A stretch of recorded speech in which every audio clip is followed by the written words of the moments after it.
สงกรานต์ไทยผ่านไปไม่กี่วันแค่วันเดียวพี่น้องกราบสวัสดีสบายดีพ่อแม่พี่น้องทั้งพังลาวแล้วก็กราบสวัสดีพ่อแม่พี่น้องทั้งฝั่งไทยครับผมมื้อนี้พ่อๆกับบาวสุไม้เนาะบาวสุไม้สิพามาเบิ่งคลิปเนาะพี่น้องว่าสมคือเพิ่นว่าประเทศไทยเพิ่นรักความสะอาดเนาะพี่น้องบอกได้เลยว่าสงกรานต์แล้วไปปึ๊บถนนสะอาดจึ๊บเนาะโอ้โฮนี่คือไทยแลนด์เนาะพี่น้องบ่าวสมหมายสิบอกได้เลยว่าถ้าเปรียบเทียบเหมือนประเทศข้างเคียงเนาะโอ้โฮเบิ่งบ่ได้เด้อพี่น้องเปื้อนเบิดเลอะเทอะเบิดเลยเนาะอันนี้บ่าวสมหมายสิพามาเบิ่งถนนหรือว่าหนทางประเทศไทยเพิ่นเล่นสงกรานต์เนาะปกติสิเลอะแบบว่าเปอะแป้งเปอะหยังบัดยามนี้เนาะอันนี้สะอาดพี่น้องจบสงกรานต์ปุ๊บถนนสะอาดปึ๊บโอ้โฮนี่คือประเทศไทยเดี๋ยวบ่าวสมหมายสิพาไปเบิ่งคลิปนำกันเลยเนาะพี่น้องเนาะไปสวัสดีครับพี่น้องฝั่งไทยเบิร์ดสุขุมสุคนเนาะถือว่ามื้อนี้พี่น้องบ่ยอดกาได้ลงมาซื้อกับข้าวเนาะว่าซั่นซะถือว่าบ่ยอดได้เห็นพี่น้องได้เห็นความสะอาดเนาะของถนนในประเทศไทย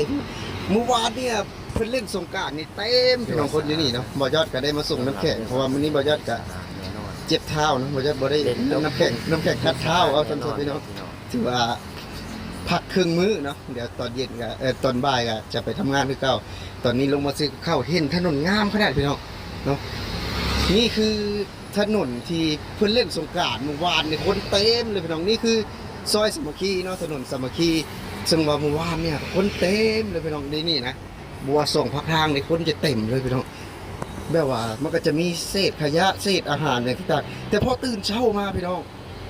บ่มีเลยเนาะบ่มีเลยซึ่งบ่ยอดได้เห็นนะพี่น้องเนาะได้เห็นนะเบอร์ความสะอาดพี่น้องความใหม่ความสะอาดเนาะ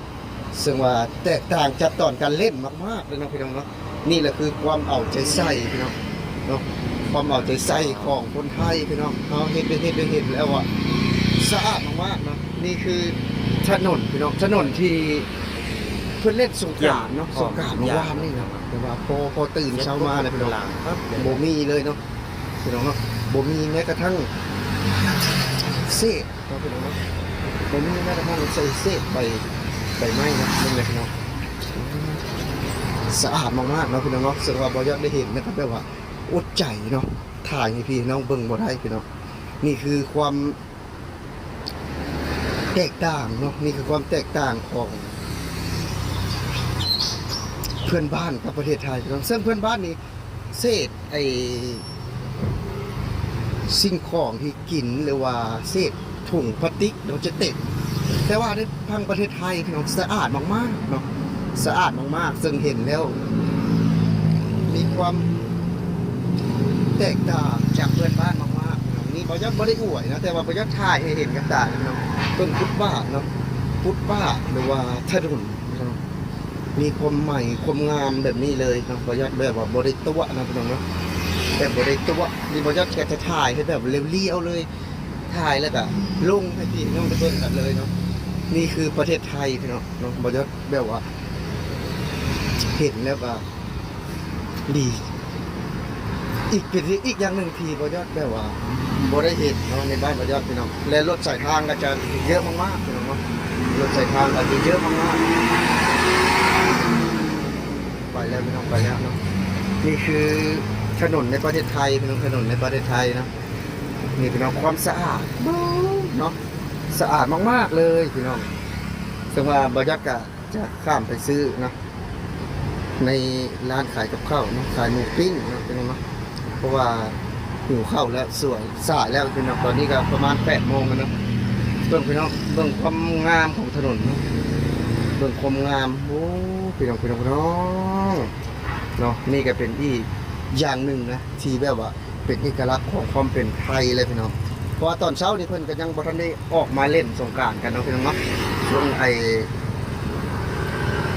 แรงๆเนาะช่วงเที่ยงๆเพิ่นก็จะเล่นเต็มคนในหม้องนี้นะพี่น้องเนาะในหม้องนี้ก็จะเต็มแต่ละซอยจะเต็มเบิดพี่น้องแต่ว่ามื้อนี้เป็นแบบว่าอีกอย่างหนึ่งนะ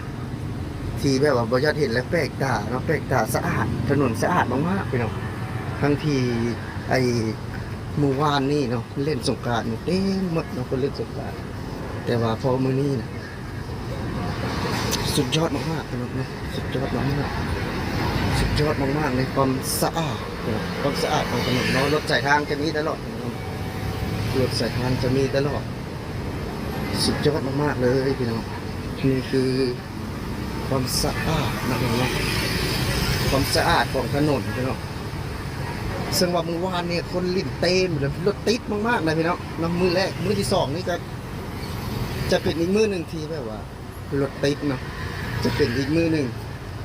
ซึ่งว่าบ่จะได้เห็นนะครับปฏิเสธบ่ได้ว่าบ่เคยเห็นมาก่อนนะพี่น้องนี่คือไอ้ถังที่เพิ่นไว้เล่นเนาะพี่น้องถังที่เพิ่นไว้เล่นสงกรานต์นะบ่จะได้เห็นนะครับปฏิเสธบ่ได้ว่าบ่เคยเห็นนะพี่น้องโอ้ยนี่เนาะจากการเล่นแบบว่าน้ำสงกรานต์เนาะพี่น้องแต่ว่าพอมาเบิ่งตื่นมาเบิ่งก็แทบจะบ่เห็นร่องรอยเลยเนาะแทบจะบ่เห็นร่องรอยในความสกปรกหรือว่าความบ่เป็นระเบียบพี่น้องเนาะความเป็นระเบียบยังคือเก่าพี่น้องเนาะยังคือเก่าถนนเนาะทุกเส้นเนาะพี่น้องเนาะทุกสายก็ยังงามคือเก่าพี่น้องบ่ยอดได้เห็นได้สัมผัสกับอดใจเนาะถ่ายที่ให้น้องได้เบิ่งบ่ได้นี่พี่น้องนี่คือความงามนะเพราะว่าเมื่อวานนี้มองนี่ก็คนก็จะเต็มเลยพี่น้องเนาะคนจะเต็มเลยบ่อยากจะเดินไปอีกเนาะเดินไปอีกให้พี่น้องได้เบิ่งให้พี่น้องได้เห็นชัดๆเลยนะว่าบ่ยอดแบบว่าบ่ได้ตัวเนาะพี่น้องบ่ยอดบ่ได้ตัวนี่คือความเจริญพี่น้องของประเทศไทยและสิ่งที่เป็นเอกลักษณ์นั่นก็คือความสะอาดเนาะพี่น้องสิ่งที่เป็นเอกลักษณ์ของความเป็นไทยเนาะนั่นก็คือความสะอาดเนาะถึงแม้จะมื้อนี้เนาะถึงเวลาเล่นนะพี่น้องเนาะเล่นก็เป็นเล่นเนาะแต่ว่าถึงเวลาที่จะต้องทำความสะอาดก็ต้องทำตรงนี้คือประเทศไทยเบิ่งความสะอาดพี่น้องเนาะเบิ่งความสะอาดของถนนพี่น้องนี่คือถนนซอยสามัคคีนะถนนสามัคคีนั่นเองเดี๋ยวว้าวเนาะวานนี้ม่วนเป็นขนาดเนาะเสร็จบริษัทก็ได้ทำงานเนาะกับม่วนคือการเอาสั้นๆบริษัทก็ส่งน้ำแข็งเมื่อวานครับก็เอาน้ำเอาอย่างไปฮดน้ำเนาะว่ากับม่วนกุ๊บเลยเมื่อวานเนี่ยซึ่งว่ามื้อนี้บริษัทก็คือว่าเราบริษัทหยุดงานครึ่งวันนะเจ็บเท้านั่นเองนะตอนนี้ซื้อยามาทาอยู่นะเบิ่งพี่น้องความสะอาดเราเห็นไหมหลังจากไอ้หมู่บ้านนี่เนาะก็เป็นคนลิ้นเต็มหมดเลยนะบริษัทบได้คิดว่าจะไอ้สะอาดแบบนี้นะ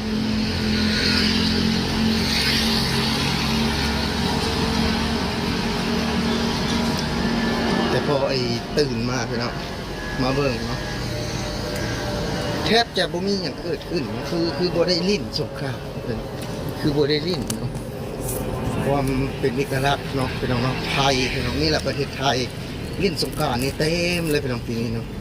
แต่ว่าสะอาดมากสะอาดมากเนาะพี่น้องเนาะตื่นมานะ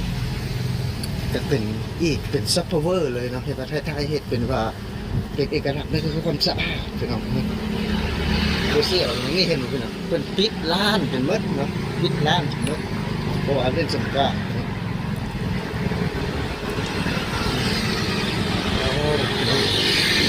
นี่คือประเทศไทยนะนี่คือประเทศไทยพี่น้องเราจะว่าได้เลยว่าเห็นแล้วตื่นเต้นมากเห็นแล้วตื่นเต้นมากเลยว้าวนี่คือประเทศไทยพี่น้อง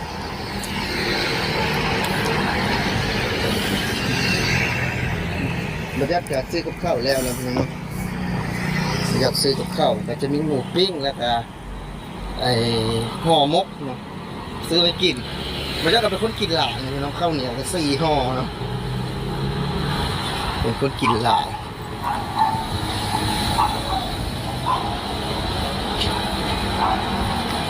ให้พี่น้องได้เบิ่งความสะอาดเนาะของถนนในประเทศไทยนะสุดยอดสุดยอดเรื่องความสะอาดนี่บ่จะบ่ได้อวยนะแต่ก็เว้าไปว่าเป็นเหตุเนาะถึงความแตกต่างที่แบบว่าเคยได้อยู่บ้านเฮาเนาะก็บ่ได้มีนะแต่พอมาอยู่ประเทศไทยเห็นความมีระเบียบเนาะความมีระเบียบ